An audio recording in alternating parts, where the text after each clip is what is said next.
अवधूत चिंतन श्री गुरुदेव दत्त श्री स्वामी समर्थ. नमस्कार स्वामी भक्तो, तुम्हा सर्वांचे भक्तिमय चॅनलवर स्वागत आहे. तर आजचा संदेश स्वामींनी तुमच्यासाठी पाठवला आहे. हा संदेश तुम्ही शेवटपर्यंत ऐकावा अशी स्वामींची इच्छा आहे.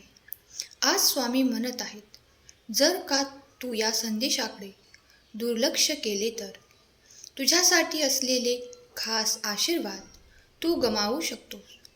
त्यासाठी या संदेशाला संपूर्ण ऐकून घे. मी तुमची काळजी घेत आहे आणि तुमच्या काळजीस्तव हा संदेश तुम्हाला देत आहे. तुम्ही तुमची काळजी दूर करावी आणि तुमच्यासाठी संपन्नता, आशीर्वाद येत आहेत ते स्वीकार करण्यासाठी सज्ज असावे. देव तुम्हाला आशीर्वाद देण्यासाठी उत्सुक आहे. देव तुमच्या दारात उभे आहेत. तुमच्या हृदयाचे दार उघडा आणि देवाचे आशीर्वाद प्राप्त करून घेण्यासाठी संदेश शेवटच्या क्षणापर्यंत ऐकून घ्या. देवाला माहीत आहे, देवाला तुमची काळजी आहे. मला माहीत आहे, खूप दिवसापासून तुम्ही एका विषयामध्ये गुंतून आहात, एका चिंतेमध्ये गुंतून आहात. त्यातून बाहेर पडणे तुम्हाला फार कठीण जात आहे. आज तुमचा दिवस आहे. तुम्हाला मुक्ततेसाठी देवाची प्रार्थना करायची आहे. तिथून बाहेर पडण्यासाठी तुम्ही तयार आहात का? जर तुम्ही तयार असाल तर तुम्ही हळूहळू तयार होत आहात. तुमचे स्वप्न पूर्ण होणार आहे. तुमचे मनासारखे घडणार आहे. देव तुमची काळजी घेत आहे, यावर विश्वास ठेवा. देव आणि देवाच्या कार्यावर विश्वास ठेवा. देवावरती विश्वास असल्यास आत्ताच या संदेशाला लाईक करा आणि तुमच्या प्रियजनांना शेअर करायला विसरू नका. देव तुमची किती काळजी घेत आहे हे तुम्ही या 24 तासात पाहणार आहात. देव तुम्हाला काय देत आहेत आणि तुम्हाला काय दिलेले आहे यावर विशेष लक्ष द्या. कृपया काळजी करणे आणि सर्व गोष्टींचा अति विचार करणे थांबवा. तुम्हाला बरे वाटणे हे तुमचे एकमेव काम आहे.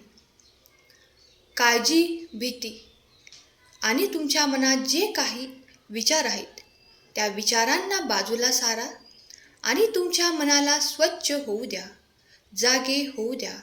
कारण जेणेकरून तुम्ही जे काही करत आहात ते सर्व काही देवाच्या स्वाधीन करा. तुम्ही जे काही चांगले कर्म केले आहेत किंवा जे काही तुमच्या हातून घडले आहे त्यासाठी देवावर सर्व काही सोपून निश्चिंत व्हा. देव तुमची काळजी घेत आहेत, यावर विश्वास ठेवा. तुम्ही आता अंथरुणावर आहात आणि नियंत्रणाच्या बाहेर परिस्थितीला कसे सामोरे जावे याबद्दल तुम्ही विचार करत आहात. शांत रहा. मी तुमच्या पाठीशी आहे. तुमच्या न बोललेल्या प्रार्थनेचे उत्तर दिले जाईल, जे तुम्हाला आज देखील तुमची इच्छा पूर्ण करणारे आशीर्वाद प्राप्त होऊ लागतील. जर तुम्ही या क्षणाला ते आशीर्वाद प्राप्त करू इच्छित असाल तर आत्ताच होय म्हणा. कारण तुम्ही आता अंथरुणावर आहात आणि नियंत्रणाच्या बाहेरच्या परिस्थितीला कसे सामोरे जावे याबद्दल तुम्ही विचार करत आहात. तेव्हा मनातली ती शांतता निर्माण करा. कारण ते तुमच्या पाठीशी उभे आहेत हे तुम्हाला माहीत असले पाहिजे. देव तुमची काळजी घेत आहेत. देव तुम्हाला तो आरामही देऊ इच्छितात. म्हणूनच तुम्ही ती शांतता पाळावी. मनोमन तुम्ही जी काही इच्छा धरली आहे ती पूर्ण होण्याची वेळ आता जवळच येत आहे. स्वतःला तयार करा. कारण देव तुमच्या मार्गात ते सुख, समाधान आणि आनंद देण्यासाठी आले आहेत. आज जर तुम्ही तयार असाल तर ते सर्व काही तुमच्या मार्गातील जे तुम्ही देवाकडे प्रार्थनेने मागत आहात ते तुम्हाला देव देऊ इच्छितो. देव म्हणतात, घाबरू नका, तुमची परिस्थिती बदलणार आहे. आजपर्यंत तुम्ही ज्या परिस्थितीतून जात होता, मग त्या वेदना होत्या, दुःख होते, काहीतरी त्रास होते, म्हणून तुम्ही तयार व्हा त्यातून बाहेर पडण्यासाठी, कारण ती शुभ वेळ आली आहे. देव तुमची काळजी करत आहे आणि तुमच्यासाठी आनंदी आनंद पाठवत आहे. देव म्हणतात, घाबरू नकोस, मी तुझ्या सोबत आहे. मी तुला शक्ती देईन. घाबरण्याची गरज नाही. मी तुला मदत करेल. तुझ्यासोबत मी सतत आहे याचा भास तुला होऊ लागेल. तुझी प्रत्येक कामे मार्गी लागतील, कारण तुझ्यासोबत मी आहे. तू ज्या काही अपेक्षा ठेवत आहेस त्या देखील पूर्ण केल्या जातील. तुला जर असे वाटत असेल की तुम्हाला अनेक परीक्षांमधून आणले जात आहे, पण ते तुला योग्य दिशेवर नेण्यासाठी होत आहे. शत्रू तुला रोखण्याचा प्रयत्न करत आहे. त्या सर्व गोष्टींवर मी तुला नेहमी विजय मिळवून देईन, कारण मी तुला विजयी पाऊल उचलायला तयार करत आहे. तयार असशील तर पुढे ये आणि आशीर्वाद स्वीकार कर. होय, मी आशीर्वाद स्वीकार करतो असे कमेंट कर. देव तुमच्यासाठी अनेक उपचार आणि सुख सुविधाही पाठवत आहेत. त्या जर तुम्हाला स्वीकार करायच्या असतील तर होय, मी स्वीकार करतो असे लिही, कारण देवाची इच्छा आहे की तुम्ही आनंदी असावे, तुम्ही सर्व काळ प्रसन्न असावे. देवाला तुम्ही जितके नामस्मरण कराल, नामस्मरण करून प्रसन्न कराल, तितकेच देवही तुम्हाला प्रसन्न करू इच्छितात. जर तुम्ही उच्च स्तरावर बसण्यासाठी तयार केले जात आहात आणि तुमची इच्छा आहे की तुम्ही ते उच्च स्थान प्राप्त करावे, तर तुम्हालाही प्रयत्न सुरू ठेवावे लागतील, कारण प्रयत्नांती परमेश्वर. प्रयत्न केल्यावरच तुम्ही ते प्राप्त करू शकता. देव म्हणतात, बाळा, घाबरू नकोस. तुझ्या जागी मी कुणाचीही निवड करणार नाही, कारण जे स्थान तुझ्यासाठी निश्चित करण्यात आले आहे त्यावर कोणीही दावा करू शकत नाही. ते कोणीही जिंकू शकणार नाही. ते ताणतणाव देऊन कोणीही हिसकावून घेऊ शकणार नाही. बाळा, मी तुझी काळजी घेत आहे आणि तुझ्यासाठी येणारे आशीर्वाद हे सर्वतोपरी तुझे असणार आहेत. त्यावर कोणीही दावा करू शकणार नाही. ते आशीर्वाद तुझ्याकडून कोणीही घेऊ शकणार नाही. माझ्या गोष्टींवर, माझ्या आशीर्वादांवर विश्वास ठेव.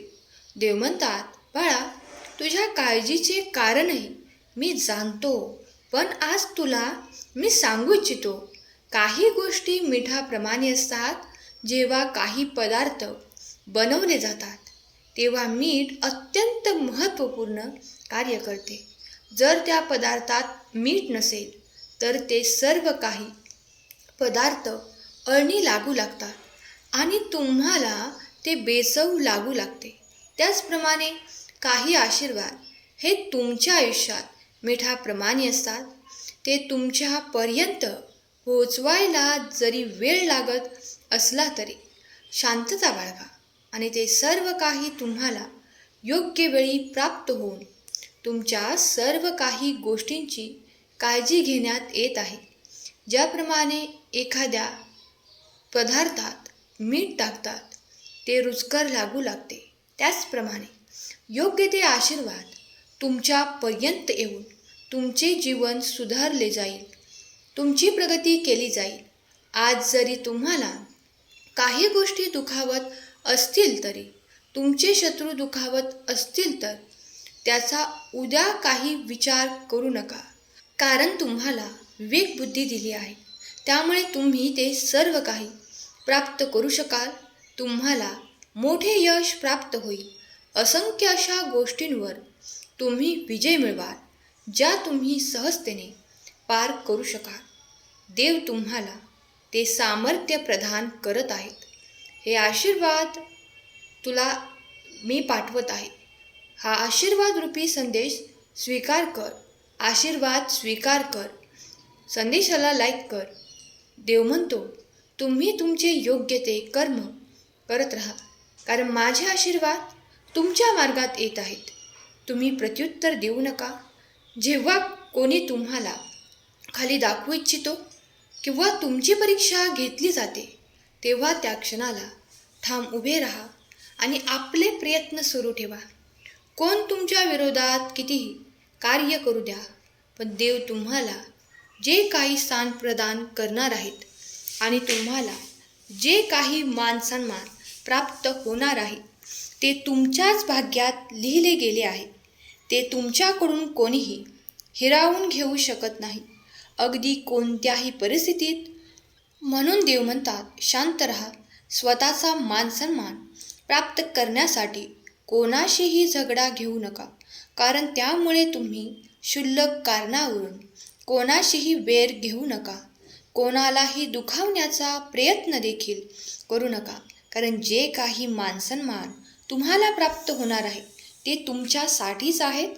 त्यासाठी तुम्हाला कोणावरही काहीही अवलंबून राहण्याची आवश्यकता नाही.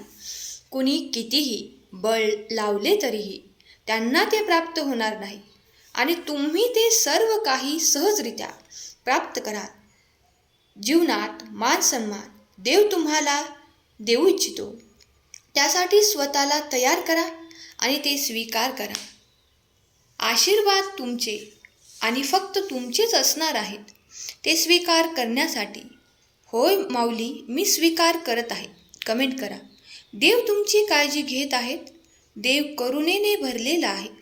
देव प्रेमाचा सागर आहे. तेव्हा तुम्ही शांत राहा आणि देवाचे आशीर्वाद प्राप्त करा. देवा, मी तुझं प्रिय बाळ असे लिहायला विसरू नका. श्री स्वामी समर्थ. जय जय स्वामी समर्थ.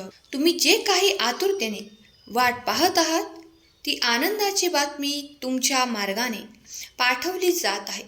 देव तुमच्यासाठी देवदूताच्या तर्फे काहीतरी भेटवस्तू पाठवणार आहे. ते मिळवण्यासाठी तुम्हाला काहीही संघर्ष करावा लागणार नाही. तुम्ही फक्त आपल्या कार्यात पुढे जा, कारण पुढे काही काळातच तुम्ही ते प्राप्त करणार आहात.